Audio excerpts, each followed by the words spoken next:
माँ, तुम्हारे पास सोने का एक हार था ना, वो हार तुमने किसे दिया?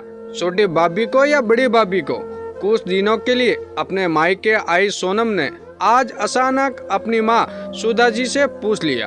अचानक बेटी का ये सवाल सुनकर सुधा जी मुस्कुराई। बेटा, मैंने अपने गहने अपनी बहुओं में बांटे तो नहीं, लेकिन वो हार मैंने तुम्हारी बड़ी भाभी के पास रखा है।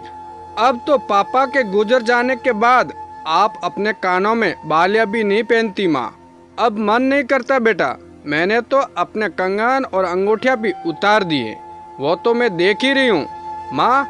लेकिन आपके वो सारे गहने हैं कहाँ? सोनम की जिज्ञासा अपनी जगह कायम थी और सुधा जी के चेहरे की मुस्कान अपनी जगह। बताया ना बेटा, मैंने अपने सारे गहने तेरी बड़ी भाभी को रखने के लिए दे दिए हैं। बड़ी भाभी को क्यों?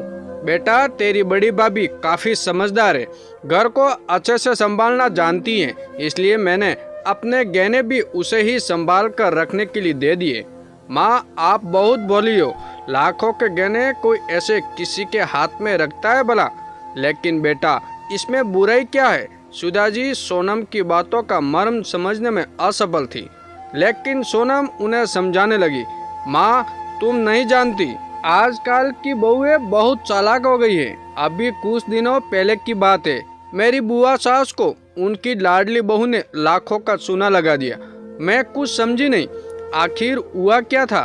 आप ही की तरह उन्होंने भी अपने सारे गहने अपने बहू को रखने के लिए दे दिए थे, लेकिन मांगने पर बहू ने गहने वापस करने से साफ इनकार कर दिया।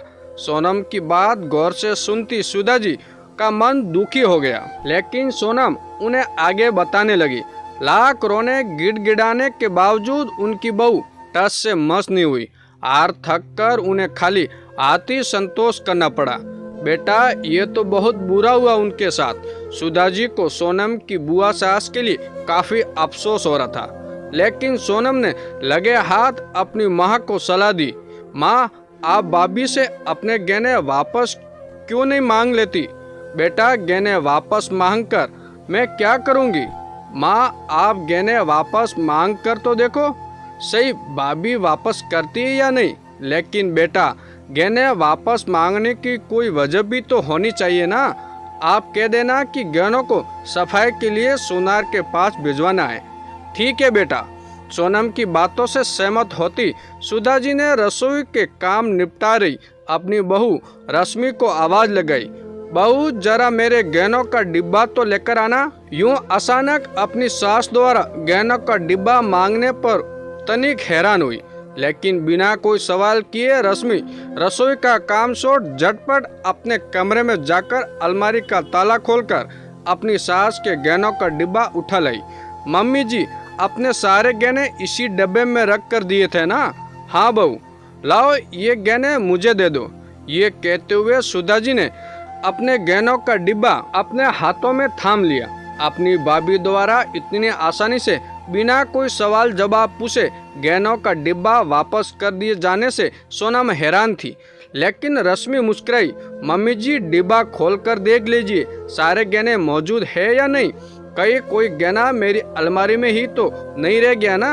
अपनी बहू की बात मानकर सुधा जी ने सोनम के सामने ही अपने गहनों का डिब्बा खोल दिया। उस डिब्बे में मौजूद अपने एक एक गहने को अपने हाथों से छू कर देखती सुधा जी ने रश्मि की ओर देखा। बहू, तुम इसमें से अपनी पसंद का कोई भी गहना ले लो। नहीं मम्मी जी, आपने मेरे लिए विवाह के वक्त पहले ही इतने गहने बनवा दिए हैं, मैं और गहनों को क्या करूंगी?